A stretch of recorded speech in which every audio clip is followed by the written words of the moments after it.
नमस्कार। बीएड तृतीय सेमेस्टर के छात्र अध्यापक एवं छात्र अध्यापिकाओं को विजिट टू स्कूल के तहत कौन कौन सी गतिविधियां की जानी हैं और किन गतिविधियों को उनके द्वारा सीखा जाना है, उसका एक प्रारूप आपके सम्मुख प्रस्तुत किया जा रहा है, जिसको देख करके आप अपने विजिट टू स्कूल के तहत नई जानकारी को आप प्राप्त कर सकते हैं, जिसमें लाल बहादुर शास्त्री राजकीय महाविद्यालय हल्दुचौल की बीएड तृतीय सेमेस्टर की छात्र अध्यापिका सपना सागर द्वारा किए गए कार्यों को प्रस्तुत किया जा रहा है, जिसमें आप देख सकते हैं जिस विद्यालय में उनके द्वारा प्रशिक्षण प्राप्त किया गया है उस विद्यालय का परिचय, विद्यालय परिवार, समय सारणी, प्रार्थना सभा के मुख्य बिंदु, छात्र संबंधी विवरण, उपस्थिति पंजिका, शुल्क विवरण, मध्याह्न भोजन योजना और गणवेश व पुस्तक विवरण और साथ ही साथ छात्रवृत्ति विवरण, प्रश्न पत्र प्रारूप, अंक तालिका, प्रगति पत्र। ये सभी गतिविधियों के अलावा अन्य जो को करिकुलर एक्टिविटीज होती हैं और साथ ही साथ जो करिकुलम के लिए अत्यंत आवश्यक हैं, उन सभी गतिविधियों को आपके द्वारा पूर्ण किया जाना है विजिट टू स्कूल के तहत। विजिट टू स्कूल के तहत आपके द्वारा प्रशिक्षण तो करना ही करना है, साथ ही साथ आपको विजिट टू स्कूल के तहत विभिन्न प्रकार की गतिविधियों को भी आपने प्रति दिवस सीखना है। इसमें देख सकते हैं कि छात्र अध्यापिका द्वारा सबसे पहले अपना विवरण प्रस्तुत किया गया है, वही विवरण आपको भी प्रत्येक छात्र अध्यापक एवं छात्र अध्यापिका द्वारा अपना विवरण प्रस्तुत करना है। इसके बाद यदि विजिट टू स्कूल में देखिए कितने सुंदर ढंग से बच्चे अपने स्कूल के लिए जो तैयार हुए बच्चे हैं उनको विजिट टू स्कूल में दिखाया गया है कि उन बच्चों को आपने नया ज्ञान किस प्रकार से दिया जाता है वो आपने सीखना है। कौन कौन सी गतिविधियां स्कूल में की जाती हैं विजिट टू स्कूल के तहत छात्र अध्यापक एवं छात्र अध्यापिका उन गतिविधियों को सीखेंगे। इसमें आप देख सकते हैं विद्यालय क्योंकि उसका पूरा चित्र प्रस्तुत किया गया है, आप देख सकते हैं किस ढंग से प्रस्तुत किया गया है, चित्र के माध्यम से आप देख सकते हैं। इसके बाद आप देख सकते हैं कि विद्यालय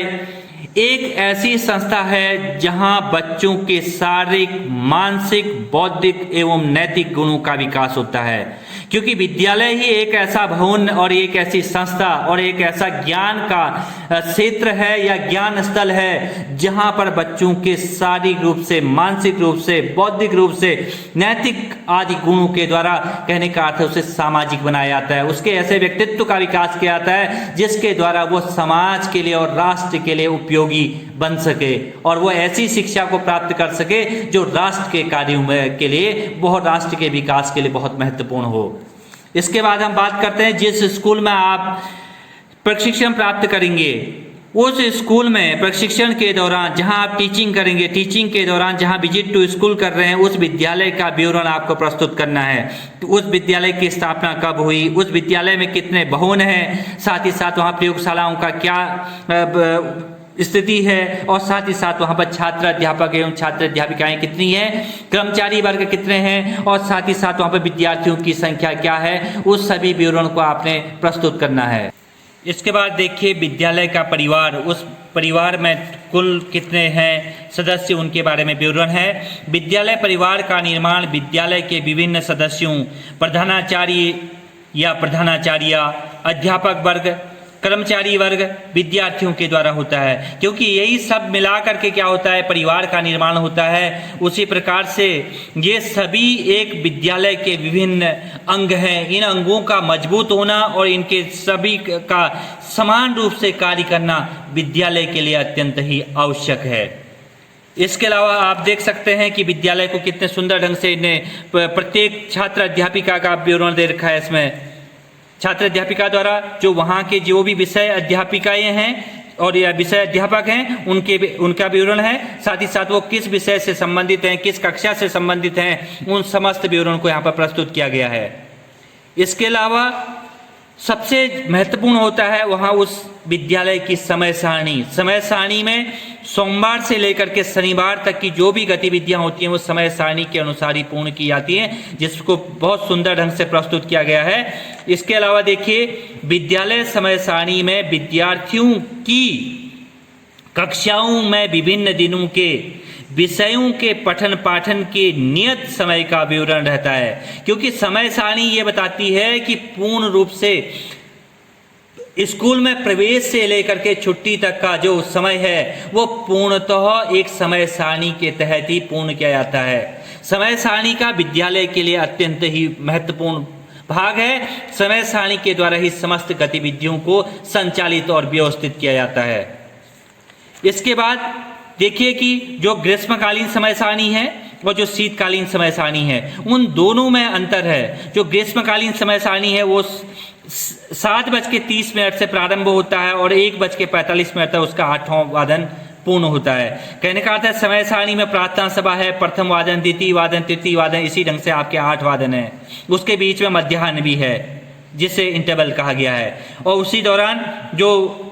6 से लेकर के 8 तक के बच्चे हैं उनको मिड डे मील की भी व्यवस्था उसी मध्याह्न के दौरान की जाती है। और जो शीतकालीन सत्र है, उस शीतकालीन जो समय सारणी है, उस शीतकालीन समय सारणी में जहाँ प्रारंभ 9:15 से प्रारंभ होता है और 3:30 तक उसका 8वां वादन पूर्ण होता है, अष्टम वादन, और उसी के बीच में मध्याह्न भी है। ये कहने का अर्थ है समय सारणी ही पूर्ण रूप से पूरे विद्यालय की जो भी कार्यक्रम है, जो भी उसके पठन पाठन की व्यवस्था है, जिसमें मध्याह्न भी है, जिसमें खेल कूद भी है, जिसमें प्रार्थना भी है, और समस्त गतिविधियों का जो संचालन किया जाना है वो ग्रीष्मकालीन और शीतकालीन में किस ढंग से किया जाता है उस समय सारणी के अनुसार ही उसको व्यवस्थित किया गया है। इसके अलावा बात करते हैं वहाँ की प्रार्थना सभा, जो असेंबली है, असेंबली किस ढंग से पूर्ण की जाती है, उस असेंबली के बारे में विवरण दिया गया है। इस असेंबली में आप देख सकते हैं, क्योंकि प्रार्थना सभा किसी भी विद्यालय का एक ऐसा दर्पण है जो उस विद्यालय के भौतिक, सामाजिक, शैक्षिक, मानसिक, सांस्कृतिक और आध्यात्मिक वातावरण का साफ एवं स्पष्ट चित्र दिखलाता है। कहने का अर्थ है जो प्रार्थना सभा के द्वारा ही आप देख सकते हैं उस विद्यालय का पूर्ण रूप से अनुशासन और उस विद्यालय के शिक्षा व्यवस्था संपूर्ण रूप से, और वहाँ के जो शिक्षक हैं, जो वहाँ की प्रधानाचार्य या प्रधानाचार्या हैं, उनके द्वारा जो भी गतिविधियाँ की जा रही हैं, उनके द्वारा जो अनुशासन व्यवस्था बनाई गई है, वहाँ के कर्मचारियों का अनुशासन, वहाँ के बच्चों के अनुशासन को, और वहाँ के बच्चों द्वारा लिया जाने वाला ज्ञान और शिक्षकों द्वारा दिया जाने वाला ज्ञान, वो समस्त प्रकार की गतिविधियों को आप प्रार्थना सभा में ही देख सकते हैं। इसके अलावा आप देख सकते हैं कौन कौन सी गतिविधियों को प्रार्थना सभा में पूर्ण की जाती हैं, जिसमें देख सकते हैं सबसे पहले प्रार्थनाएं होती हैं, सामूहिक गीत होता है, और उसके अलावा प्रतिज्ञा होता है और राष्ट्रीय गान होता है। इसके अलावा जो गतिविधियां हैं, जो प्रार्थना सभा के जो मुख्य बिंदु हैं, उन मुख्य बिंदु के बारे में मैं बताना चाहूँगा, जिसमें पंक्तिबद्ध करना। कहने का अर्थ है जो बच्चे हैं उन बच्चों को पंक्तिबद्ध खड़ा किया जाता है कक्षा के अनुरूप, और फिर उसके बाद कद के अनुसार उन बच्चों को खड़ा किया जाता है, किसका कद बड़ा छोटा जिसके अनुरूप किया जाता है, जिससे कि कहीं ऐसा ना हो कि बड़ा बच्चा आगे से खड़ा हो जाए, जिससे कि पीछे छोटे बच्चे हों तो उनको दिखाई नहीं देगा कि आगे से जो दिया जाने वाला ज्ञान है वो ज्ञान पूर्ण रूप से उन तक नहीं पहुंच पाएगा, इसलिए कद के अनुसार खड़ा किया जाता है। विद्यालय अभिवादन करना बच्चों को सिखाया जाता है, सावधान और विश्राम करना सिखाया जाता है। इसके अलावा वंदना और देश गान और प्रतिज्ञा, प्रेरक प्रसंग, नैतिक ज्ञान, मुख्य समाचार, सामान्य ज्ञान से संबंधित प्रश्न, जिससे सामान्य ज्ञान के बारे में जानकारी प्राप्त करके बच्चे कल के दिन आने वाले भविष्य में वो बच्चे किसी भी प्रकार की प्रतियोगिता परीक्षाओं में सफल हो सकते हैं। और जो उसने जो वेशभूषा, जो उनकी गणवेश है, उसकी स्वच्छता और व्यक्तिगत स्वच्छता, जिसमें उनके नाखून, उनके बाल, उनके द्वारा साफ सफाई जो भी अपने व्यक्तिगत संबंधित है उनका निरीक्षण किया जाता है। साथ ही व्यायाम और योग, व्यायाम के द्वारा बच्चे फिट होते हैं, और योग करके वो कहने का अर्थ है आंतरिक रूप से, जो मानसिक रूप से बच्चे, कहने का अर्थ है उस ज्ञान को नए सीखने के लिए मजबूती उनको योग और व्यायाम प्रदान करता है। और साथ ही साथ राष्ट्रीय गान, और राष्ट्रीय गान के अलावा जो प्रतिदिन की उपस्थिति होती है, उपस्थिति भी कहने का अर्थ है कि वो प्रार्थना सभा में ही ली जाती है। और इसके अलावा कक्षा में प्रवेश, और भी बहुत प्रकार की गतिविधियों को प्रार्थना सभा में पूर्ण किया जाता है। अब यहाँ पर जो छात्र संबंधी विवरण है, जो स्टूडेंट डिटेल्स है, वो किस प्रकार से आपको पूर्ण करनी है उसके बारे में जानकारी है। इसमें देख सकते हैं कि जो प्रवेश है उसमें किस प्रकार से होता है। प्रवेश के उपरांत प्रत्येक विद्यार्थी को एक पंजीकरण संख्या प्रदान की जाती है। कहने का अर्थ है उसको एक रजिस्ट्रेशन नंबर, उसका एंडोमेंट नंबर उसको प्रत्येक छात्र या छात्रा को प्रदान किया जाता है। तब बच्चों की जो उपस्थिति पंजिका के प्रथम पृष्ठ में कक्षा के में जो भी अध्ययनरत विद्यार्थी हैं उनका संपूर्ण विवरण होता है, जिसमें माता पिता का नाम, जन्म तिथि, व्यवहार का पता, उनका मोबाइल नंबर, उनका आधार नंबर, उनके पास यदि पैन कार्ड है तो पैन कार्ड का नंबर, ये सभी प्रकार के डिटेल्स के द्वारा वो बच्चा पूर्ण रूप से, कहने का अर्थ है जिस स्कूल में पंजीकृत हुआ है उसकी संपूर्ण जानकारी उस जो पंजीकरण रजिस्टर होता है या जो प्रवेश रजिस्टर होता है उसमें समस्त जानकारी उपलब्ध रहती है। इसके बाद जो छात्रा है उसका विवरण इस प्रकार से आप देख सकते हैं, जिसमें पहले क्रम संख्या के बाद है जो छात्र की जो पत्रावली संख्या है उसके बारे में है। उसके बाद छात्र छात्रा का नाम, नेम ऑफ स्कॉलर, जो स्कॉलर है उसके बारे में, उसके आधार कार्ड संख्या, आधार कार्ड का नंबर, उसके माता का नाम, उसके पिताजी का नाम, उसके पत्र व्यवहार का पता, उसकी जन्म तिथि और उसके बाद उसका दूरभाष नंबर। कहने का अर्थ है ये महत्वपूर्ण जिस जानकारी के द्वारा हम बच्चे के बारे में जान सकते हैं कि बच्चे का नाम क्या है, उसका आधार कार्ड का नंबर क्या है, उसके माताजी का नाम क्या है, उसके पिताजी का नाम क्या है, उसके पत्र व्यवहार का पता क्या है, उसकी जन्म तिथि क्या है, उसका दूरभाष नंबर क्या है। यदि किसी प्रकार से यदि कोई उसके माता पिता से यदि संपर्क करना है कि बच्चे की गतिविधियों के बारे में जानकारी देनी है, बच्चे के परीक्षा बल से संबंधित जानकारी देनी है, बच्चे के होमवर्क की स्थिति के बारे में जानकारी देनी है, या बच्चे की प्रोग्रेस से संबंधित या समस्त प्रकार की जानकारी यदि उसके माता पिता को देनी है तो उसके लिए दूरभाष नंबर के द्वारा भी हम उसकी जानकारी दे सकते हैं। पत्र व्यवहार के पते के द्वारा भी उसको हम लिखित रूप में उसके घर के पते पर उस पत्र को प्रेषित कर सकते हैं। इसमें समस्त जानकारी होती है। और जो पत्रावली के जो छात्रा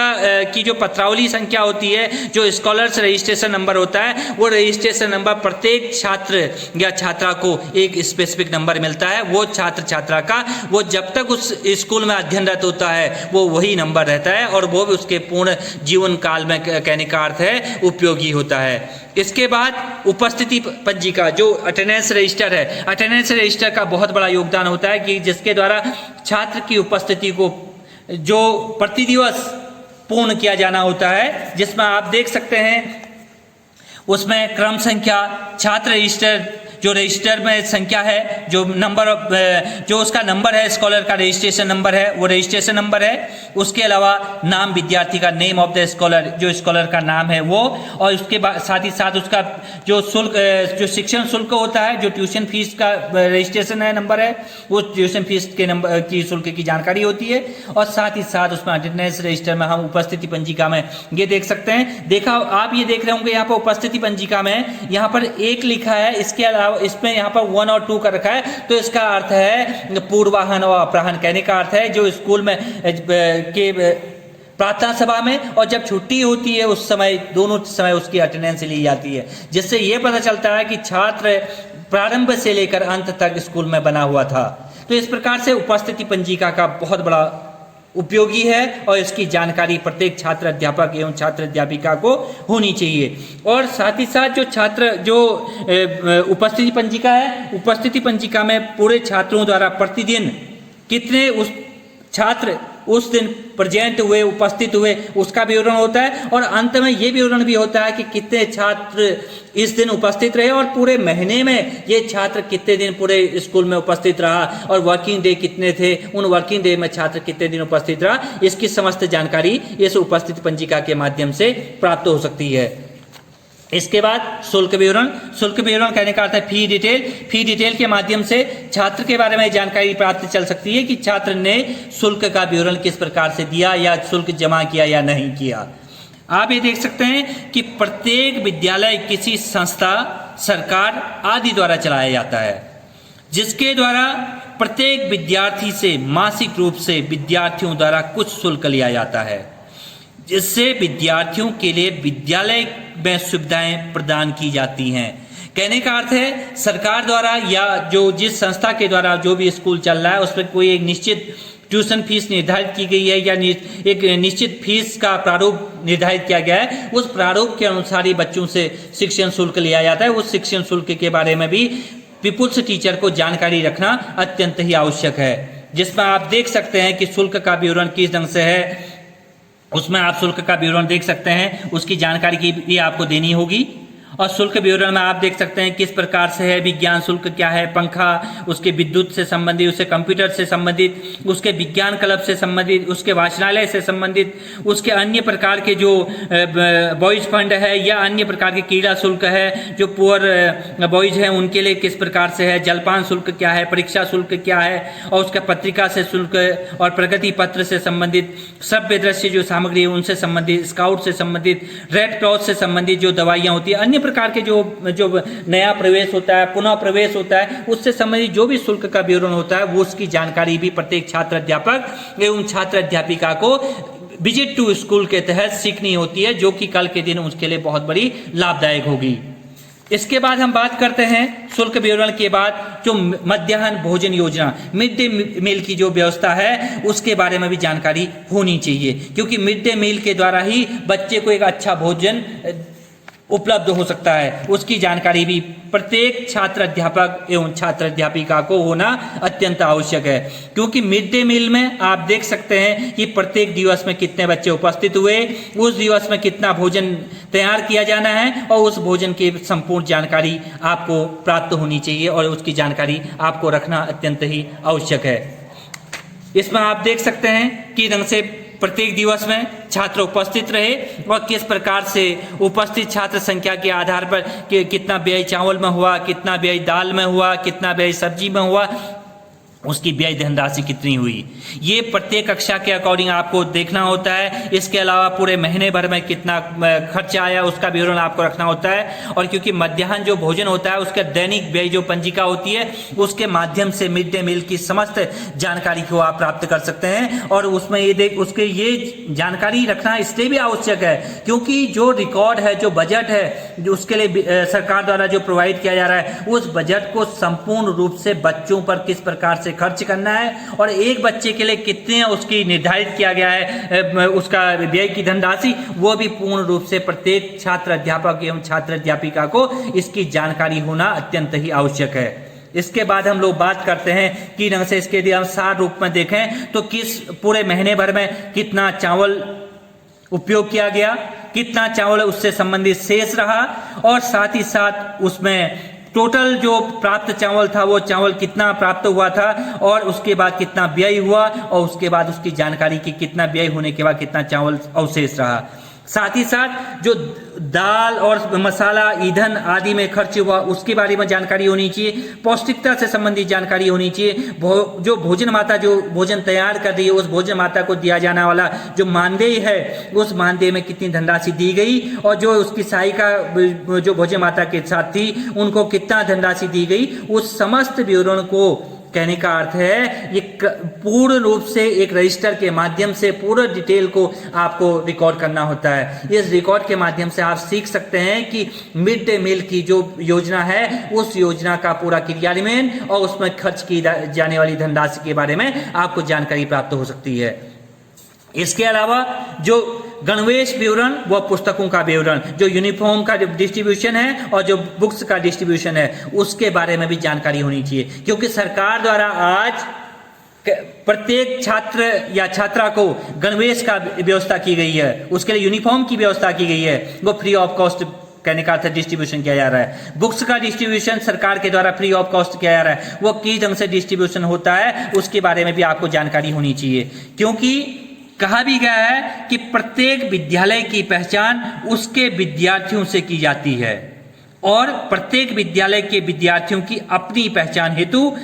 एक विशेष पोशाक होती है जो प्रत्येक छात्र छात्रा के लिए अनिवार्य है। कहने का अर्थ है जो उसकी वेशभूषा है उसका बहुत बड़ा योगदान है, क्योंकि आपकी वेशभूषा ही आपकी पहचान है कि आप स्कूल के विद्यार्थी हैं, आप कॉलेज के विद्यार्थी हैं, आप छात्र अध्यापक हैं और आप छात्र अध्यापिकाएं हैं, और आप शिक्षक हैं, आप शिक्षिकाएं हैं, और आपकी वेशभूषा ही आपकी पहचान है। उसी के बाद हम बात करें, किताबें वह साधन है जिनके माध्यम से हम विभिन्न प्रकार के ज्ञान, सामाजिक प्रतिष्ठा व संस्कृतियों के बीच के पुल का निर्माण कर सकते हैं। ये समस्त जो किताबें हैं कहने का अर्थ है ज्ञान पुंज हैं, वो ज्ञान के सागर हैं हैं उस ज्ञान के सागर को हमें कहने का अर्थ है अपने मन मस्तिष्क में धारण करना है, उस ज्ञान को आत्मसात करना है, मनन करना है, चिंतन करना है। उसके लिए पुस्तकें अत्यंत ही आवश्यक हैं और यूनिफॉर्म भी अत्यंत आवश्यक है, उसकी जानकारी भी होनी चाहिए। इसके बाद जो वेशभूषा का विवरण है वो किस ढंग से उसका वितरण किया जाता है वो भी हमें सीखना पड़ेगा,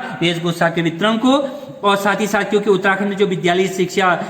है उसके द्वारा क्या किया जाता है कि जो 1 से लेकर के 8 तक के अनुसूचित जाति, अनुसूचित जनजाति, पिछड़ी जाति और आर्थिक रूप से जो कमजोर वर्ग हैं उनके छात्र छात्राओं को ये वेशभूषा क्या की जाती है, वितरित की जाती है, उसकी जानकारी आपको होनी चाहिए। साथ ही साथ जो पाठ्य पुस्तकों का वितरण है वो पाठ्य पुस्तकों का वितरण जो है वो उत्तराखंड विद्यालय शिक्षा के अंतर्गत निःशुल्क पाठ्य पुस्तक वितरण किया जाता है, जो कक्षा 1 से लेकर के कक्षा 8 तक के समस्त विद्यार्थियों को प्रदान की जाती हैं। वर्तमान में इसके लिए जो ये भी व्यवस्था की गई है, जो बैंक खाते में वो पाठ्य पुस्तकों के लिए धनराशि खरीदने की व्यवस्था भी की गई है। और SC ST के जो छात्रों के लिए 400 रुपये और शेष छात्राओं के लिए भी इसके 400 रुपये की व्यवस्था सरकार द्वारा की गई है। ये पुस्तकों के वितरण के बारे में भी जानकारी होना छात्र अध्यापक एवं छात्र अध्यापिका के लिए अनिवार्य है, जिसके द्वारा वो छात्र अध्यापक छात्र अध्यापिका कल के दिन भविष्य में शिक्षक बनने के बाद उन समस्त जानकारी को पहले से ही प्रशिक्षण के दौरान प्राप्त कर सके।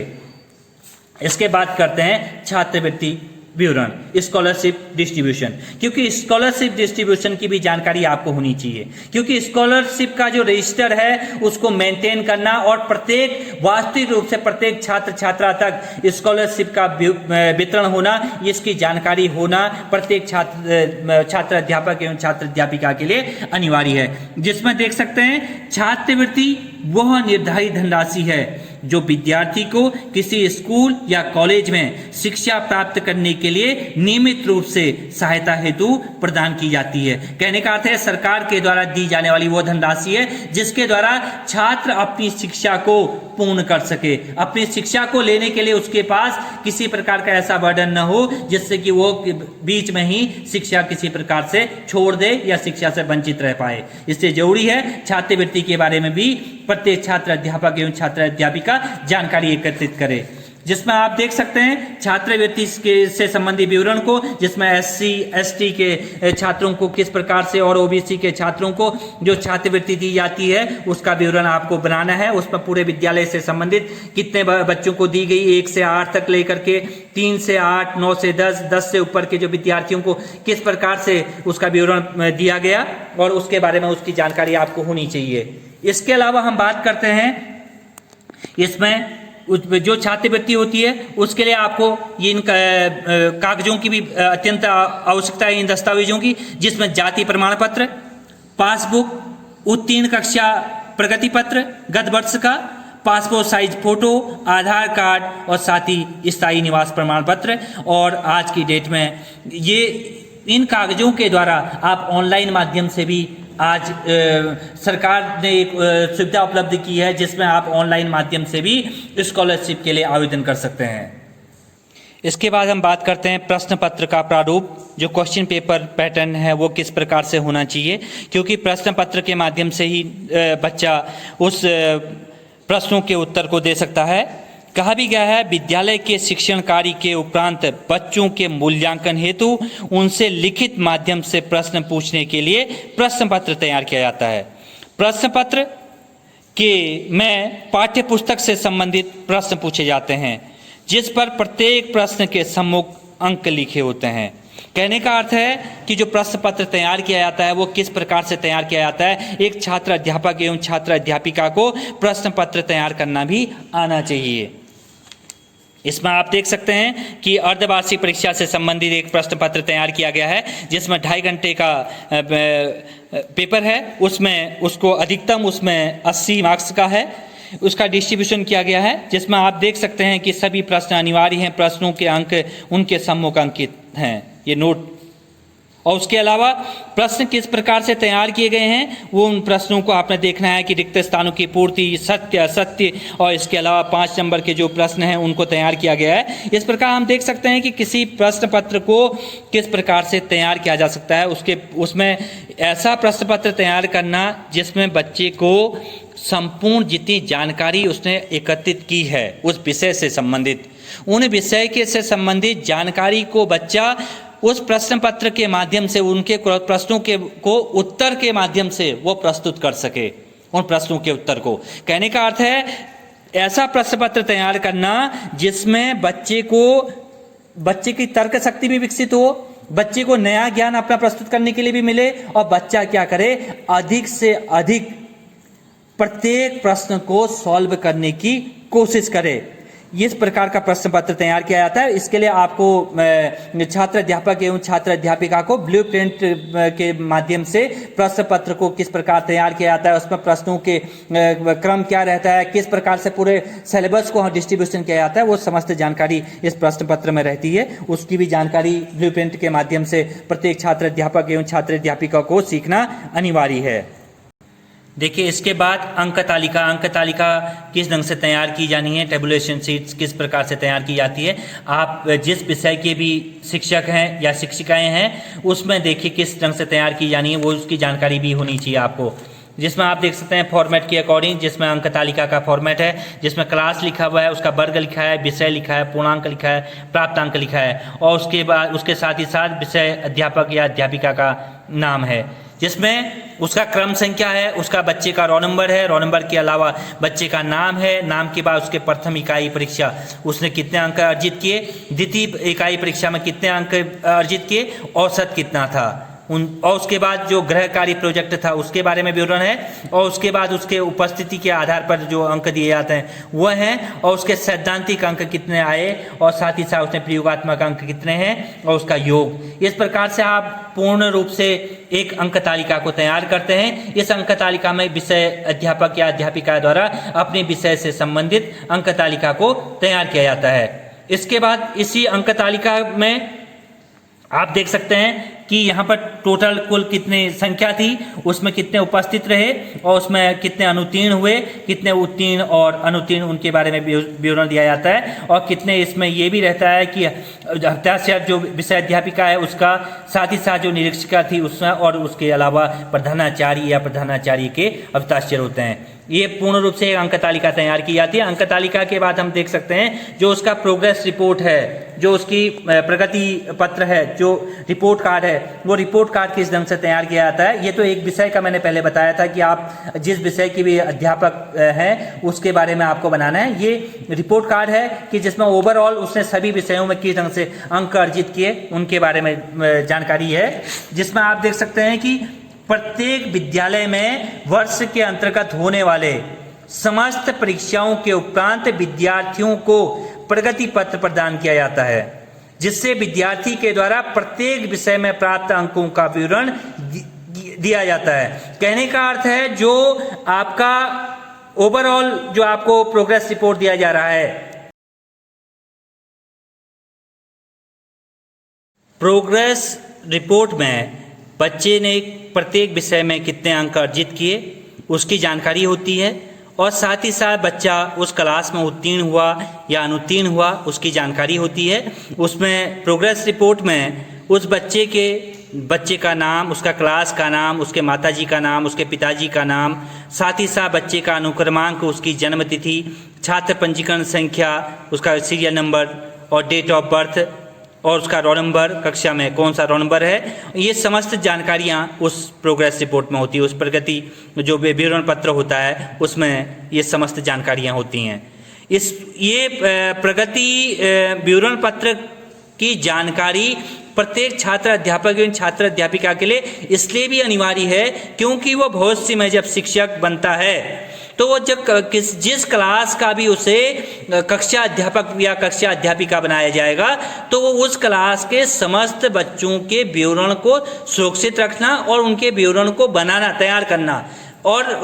उसको प्रिंसिपल के सम्मुख प्रस्तुत करना, ये छात्र अध्यापक एवं छात्र अध्यापिका को ये सीखना अत्यंत ही आवश्यक है। आप देख सकते हैं विजिट टू स्कूल के तहत आपको अर्धवार्षिक परीक्षा का ये प्रश्न पत्र है। इस प्रश्न पत्र को आप देख सकते हैं। इसमें अर्धवार्षिक परीक्षा विषय जो गणित है उसमें क्लास 8th का है। इसमें मैक्सिमम मार्क्स 80 मार्क्स का है और 2.5 घंटे का इसमें बच्चे के लिए समय है। ऊपर से उसका रोल नंबर लिखा हुआ है और नेम लिखा है। इसमें आप देख सकते हैं प्रश्नों का किस ढंग से डिस्ट्रीब्यूशन किया गया है, उसमें आप देख सकते हैं। और साथ ही साथ प्रश्न पत्र को किस ढंग से तैयार किया गया है वो भी आप देख सकते हैं। और इसके अलावा बच्चे में जो पूरा नंबर का डिस्ट्रीब्यूशन है उसमें किस ढंग से किया गया है वो भी आप देख सकते हैं। 2 पेज में प्रश्न पत्र तैयार हुआ है। क्योंकि छात्र अध्यापक एवं छात्र अध्यापिका को प्रश्न पत्र तैयार करना भी सीखना पड़ेगा। विजिट टू स्कूल के तहत ही आपको एक्शन रिसर्च का भी कार्य करना होता है। उस एक्शन रिसर्च के कार्य को भी आपके द्वारा पूर्ण किया जाता है, जिसमें एक अन्य प्रारूप को भी आप देख सकते हैं विजिट टू स्कूल का, जिसमें आप देख सकते हैं विद्यालय किस ढंग से है, स्कूल उसमें एजुकेशन किस प्रकार से दी जा रही है। और उसमें आप देख सकते हैं विद्यालय का परिचय और साथ ही साथ विद्यालय परिवार के बारे में, स्कूल फैमिली के बारे में उसमें देख सकते हैं। और आप ये देख सकते हैं इसमें किस ढंग से उसमें शिक्षक हैं, उन शिक्षकों का विवरण को प्रस्तुत किया गया है। इसके अलावा वहाँ के जो समय सारणी है उस समय सारणी को देख सकते हैं आप। समय सारणी का भी किस प्रकार से उसका ग्रीष्मकालीन है और शीतकालीन सत्र है, क्योंकि ये तो सरकार द्वारा निर्धारित समय है। उसी समय के अनुरूप ग्रीष्मकालीन और शीतकालीन समय सारणी निर्धारित की गई है। इसके अलावा आप देख सकते हैं समय सारणी में कौन सा वादन, कौन सा पीरियड आपको भी इसमें दिखाया गया है कि प्रथम वादन, द्वितीय वादन, तृतीय, चतुर्थ, पंचम, षष्ठम, सप्तम, अष्टम और उसके बीच में मध्याह्न जो इंटरवल है, इंटरवल को दर्शाया गया है। ये भी आप देख सकते हैं इसमें कि समय सारणी का कौन सा विषय बच्चे ने पढ़ना है, 6ठी क्लास का, 7वां, 8वां, 9वीं का जो भी क्लास है उस क्लास के अकॉर्डिंग टाइम टेबल में कौन सा विषय पहले है, दूसरे विषय कौन सा है, तीसरे पीरियड में क्या पढ़ाया जाएगा, चौथे में क्या पढ़ाया जाएगा, पूरा उसका डिस्ट्रीब्यूशन है। इसके अलावा आप देख सकते हैं कि प्रार्थना सभा जो असेंबली है वो असेंबली में किस प्रकार से जो मुख्य बिंदु हैं, मुख्य बिंदु कौन कौन से होते हैं उनको यहाँ पर दर्शाया गया है। इसके अलावा आप देख सकते हैं जो प्रार्थनाएं हैं, जो सामूहिक गीत हैं, जो प्रतिज्ञा हैं, जो राष्ट्रगान है, वो भी सभी स्कूल में एक जैसी गतिविधियां हो रही हैं। जो छात्र संबंधी विवरण, जो स्टूडेंट डिटेल्स है उसके बारे में, स्टूडेंट के बारे में पूरी जानकारी इसमें दी गई है। स्टूडेंट का पूरी जानकारी है जो स्कॉलर से डिटेल्स है। और यहाँ पर अटेंडेंस रजिस्टर है। अटेंडेंस रजिस्टर की क्या उपयोगिता है उसके बारे में है। अटेंडेंस रजिस्टर किस ढंग से तैयार किया जाता है उसकी पूरी जानकारी इसमें दी गई है। उसमें छात्र छात्रा के नाम से लेकर के उसमें कितने दिन उपस्थित रहा और उसकी पूरी जानकारी इसमें अटेंडेंस रजिस्टर के माध्यम से छात्र अध्यापक एवं छात्र अध्यापिका सीख सकते हैं कि किस प्रकार से उपस्थिति। इसके बाद देख सकते हैं आप शुल्क का विवरण है, फी डिटेल्स किस प्रकार से है आप देख सकते हैं। उसमें शुल्क का विवरण है ये।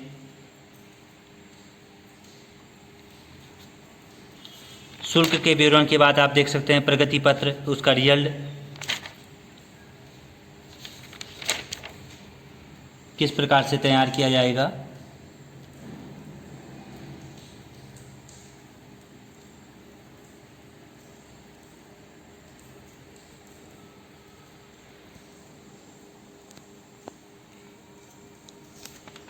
इसके बाद आप देख सकते हैं कि मध्याह्न भोजन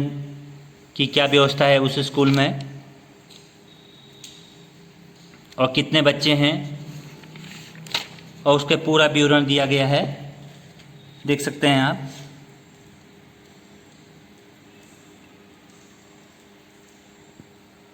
क्योंकि छात्र अध्यापक एवं छात्र अध्यापिका को मध्याह्न भोजन के विषय में भी जानकारी होना अत्यंत ही आवश्यक है।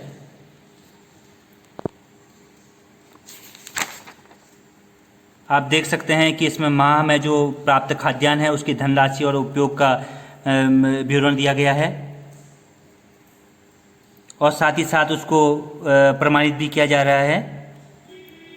इसमें हफ्ता से अध्यापक जो उसका प्रभारी है, अध्यापक का नाम और वहाँ के जो प्रधानाध्यापक या प्रधानाध्यापिका है उसकी मोहर सहित, और उसके साथ ही साथ जो यहाँ का अध्यक्ष हैं, पेरेंट्स टीचर्स एसोसिएशन के अध्यक्ष जो हैं,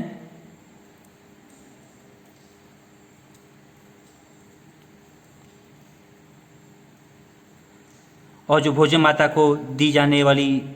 धनराशि या मानदेय उसका विवरण, और साथ ही साथ जो स्कूल में मध्याह्न भोजन का जो चार्ट निर्धारित किया गया है उसको भी आप देख सकते हैं। सोमवार इस स्कूल में दाल सब्जी, मौसमी सब्जी और चावल, उसके बाद मंगलवार दाल सब्जी चावल, फिर इसका बुधवार को कढ़ी चावल, गुरुवार को दाल सब्जी चावल अंडा फल, शुक्रवार को राजमा चावल और शनिवार को मिक्स दाल चावल और सब्जी। कहने का अर्थ है प्रत्येक विद्यालय ने मध्याह्न भोजन के लिए सरकार द्वारा निर्धारित जिससे कि पौष्टिक भोजन बच्चों को प्राप्त हो सके, इसके लिए पूर्ण विवरण दिया गया है। उसकी जानकारी भी प्रत्येक छात्र अध्यापक एवं छात्र अध्यापिका को होनी चाहिए, जिससे कि वो संतुलित भोजन के वितरण के बारे में भी जानकारी रख सके, और जो खाद्यान्न के लिए मिलने वाली धनराशि है उसका सही रूप में उपयोग और उपभोग हो सके, और जिससे कि प्रत्येक छात्र को अच्छा भोजन। और अब बात करते हैं गणवेश वितरण और पुस्तकों के वितरण के बारे में, क्योंकि अच्छा भोजन मिलेगा, अच्छा पहनने के लिए कपड़ा मिलेगा और उसको पुस्तकें फ्री में मिलेंगी, तो कहने का अर्थ है बच्चे के व्यक्तित्व के विकास के लिए अत्यंत ही उपयोगी है। ये भी छात्र अध्यापक एवं छात्र अध्यापिका को जानना है, वो भी सीखना है। इसके अलावा जो पुस्तकों का वितरण है वो किस प्रकार से किया जाता है, वेशभूषा का वितरण किस प्रकार से किया जाता है, ये समस्त जानकारी प्रत्येक छात्रा और छात्र को होनी चाहिए। और जो छात्रवृत्ति का विवरण है वो छात्रवृत्ति के विवरण के बारे में भी जानकारी होनी चाहिए कि जिसमें अनुसूचित जाति और अनुसूचित जनजाति अन्य पिछड़ा वर्ग को कितनी धनराशि सरकार के द्वारा निर्धारित की गई है, और साथ ही उसके लिए जो आवश्यक जो अर्हताएँ हैं उसके लिए वो अर्हताएँ भी दी गई हैं, और अनुसूचित जाति और अनुसूचित जनजाति के बच्चों के लिए और पिछड़ा वर्ग के बच्चों के लिए कितनी क्या क्या स्कॉलरशिप के तहत दी जाने वाली धनराशि, और स्कॉलरशिप प्राप्त करने के लिए किन किन प्रमाण पत्रों की आवश्यकता होती है, अनुसूचित जनजाति के लिए कितनी आय की सीमा निर्धारित की गई है सरकार के द्वारा, वो समस्त जानकारी आपको होनी चाहिए। इसके अलावा हम बात करते हैं प्रश्न पत्र के प्रारूप, जो कि मैंने पूर्व में बताया था। ये भी प्रश्न पत्र के प्रारूप को तैयार करना और उसको बनाना, क्योंकि ब्लूप्रिंट के थ्रू ही आप सीख सकते हैं। प्रत्येक छात्र अध्यापक एवं छात्र अध्यापिका को ब्लूप्रिंट की जानकारी होनी चाहिए। प्रश्न पत्र को किस प्रकार से तैयार किया जाता है, उसका प्रारूप क्या होता है, उसमें प्रश्नों का क्रम क्या होता है, उसमें पूरे जो आपने पढ़ा रखा है पूरा सिलेबस होता है, उस सिलेबस का विवरण किस प्रकार से उसका वितरण किया जाता है, उसकी जानकारी होनी चाहिए। इसके अलावा जहां हम लोग बात कर रहे हैं पूरे प्रश्न पत्र को किस प्रकार से तैयार किया जाता है, उस प्रश्न पत्र की तैयारी के साथ साथ उसमें जो प्रश्न हैं उनका क्रम और उसमें पूरा सिलेबस कवर हो रहा है या नहीं हो रहा है, उसमें कितने अंकों का जो डिस्ट्रीब्यूशन है वो समान रूप से है या नहीं है, उसका वितरण, ये भी बहुत महत्वपूर्ण होता है। ये समस्त जानकारी प्रत्येक छात्र अध्यापक एवं छात्र अध्यापिका को होनी चाहिए कि ब्लूप्रिंट के माध्यम से कैसे प्रश्न पत्र तैयार किया जाता है और प्रश्नों का वितरण किस प्रकार से होता है, ये समस्त जानकारी होनी चाहिए। इसके अलावा मूल्यांकन जो प्रपत्र है, मूल्यांकन प्रपत्र का निर्माण किस प्रकार से किया जाता है, मूल्यांकन प्रपत्र के विषय में भी प्रत्येक छात्र और छात्रा को प्रशिक्षण के दौरान प्राप्त करना अनिवार्य है। इस प्रकार हम कह सकते हैं कि जो विजिट टू स्कूल है, विजिट टू स्कूल के माध्यम से छात्र छात्रा विभिन्न प्रकार के कौशलों को अपने अंदर विकसित कर सकते हैं, विभिन्न प्रकार के ज्ञान को सीख सकते हैं और भविष्य में उस ज्ञान के द्वारा एक अच्छे शिक्षक के रूप में अपनी सेवाएं दे सकते हैं। विजिट टू स्कूल के तहत डेली डायरी भी तैयार की जाती है। डेली डायरी में आपकी समस्त गतिविधियों को रिकॉर्ड किया जाता है, जिसमें आप डेली डायरी के माध्यम से आपके द्वारा जो विजिट टू स्कूल में किए गए गतिविधियों को आप उसमें रिकॉर्ड कर सकते हैं। उसमें जैसे जो विद्यालय की समय सारणी है, उस समय सारणी के अनुसार आपने निर्धारित समय में स्कूल में आप उपस्थित हुए या नहीं हुए। उसके अलावा जो समय सारणी जो बनाई गई थी, जिसमें प्रथम वादन से लेकर के अष्टम वादन तक जो भी गतिविधियां होनी थी, जो भी आपको उसमें विषय पढ़ाए जाने चाहिए थे, वह आपने पढ़ाए या नहीं पढ़ाए, उस समय सारणी का आपने पालन किया या नहीं किया, उसके लिए भी आपकी डेली डायरी तैयार की जाती है विजिट टू स्कूल के समय। विजिट टू स्कूल में आप ये देख सकते हैं, जिस स्कूल में भी आप जा रहे हैं उस स्कूल का नाम, किस डेट में आपने विजिट टू स्कूल में प्रारंभ किया, साथ ही उसका दिन कौन सा दिन था, और विद्यालय आगमन का आपका समय क्या था, और उसके साथ ही साथ उस दिवस आपके द्वारा जो कार्यों का विवरण था, जो वहाँ के प्रधानाचार्य या प्रधानाचार्य या वहाँ पर विषय शिक्षकों के द्वारा जो आपको कार्य दिया गया या सौंपा गया, उस कार्य को आपने कितनी तल्लीनता से, कितनी मेहनत, कितनी लगन और कितनी ईमानदारी के साथ आपके द्वारा पूर्ण किया गया, उसका आपने कार्य का विवरण आपको देना होता है। साथ ही साथ आप उसमें प्रत्येक दिवस जो भी क्रियाकलाप करते हैं, विद्यालय में आगमन से लेकर के विद्यालय में छुट्टी होने तक, उस सभी प्रकार की गतिविधियों को आपके द्वारा डेली डायरी के माध्यम से उनको सुरक्षित रखना है, उनके रिकॉर्ड को तैयार करना है, और जिसमें आपका प्रत्येक दिवस समस्त गतिविधियां जो भी की जा रही हैं आपने, उन गतिविधियों की जानकारी उपलब्ध रहती है। इस प्रकार हम कह सकते हैं कि विजिट टू स्कूल के माध्यम से छात्र अध्यापक एवं छात्र अध्यापिका विद्यालय में होने वाली समस्त गतिविधियों की जानकारी प्राप्त कर सकते हैं। उसकी समय सारणी के अनुसार समस्त जो विद्यालय की गतिविधियां हो रही हैं, उनकी जानकारियों को एकत्रित करना, उनके अनुसार कार्य करना, और प्रत्येक कार्य को मेहनत, ईमानदारी, लगन और तल्लीनता के साथ करना, और एक भविष्य के अच्छे अध्यापक के लिए कौन कौन से गुण होने चाहिए, और विद्यार्थियों को किस प्रकार से शिक्षा दी जानी चाहिए, और विद्यार्थियों के व्यक्तित्व के विकास के लिए कौन कौन से प्रार्थना सभा से लेकर के छुट्टी तक जो किए जाने वाले क्रियाकलाप हैं, को करिकुलर एक्टिविटीज़ हैं, चाहे उसका सिलेबस हो, चाहे उसका पाठ्यक्रम से संबंधित हो, वो किस प्रकार से पूर्ण किया जा रहा है, उसमें समस्त गतिविधियों को, उसके खेल से लेकर के जो भी गतिविधियां की जा रही हैं बच्चों के विकास के लिए, उसकी जानकारी विजिट टू स्कूल के माध्यम से ही छात्र अध्यापक एवं छात्र अध्यापिका प्राप्त कर सकती हैं और कर सकते हैं। इसलिए विजिट टू स्कूल का बीएड में विशेष महत्व है। विजिट टू स्कूल के माध्यम से ही छात्र छात्रा अध्यापक अपने व्यक्तित्व का स्वयं विकास कर सकते हैं। और विजिट टू स्कूल प्रत्येक छात्र अध्यापक एवं अध्यापिका के लिए नींव का आधार बनेगा। विजिट टू स्कूल छात्र अध्यापक एवं छात्र अध्यापिका के लिए जहां नींव का आधार स्तंभ होगा, वहीं विजिट टू स्कूल के माध्यम से छात्र अध्यापक एवं छात्र अध्यापिका विद्यालय के समस्त क्रियाकलापों को आत्मसात कर अपने व्यवहार में और अपने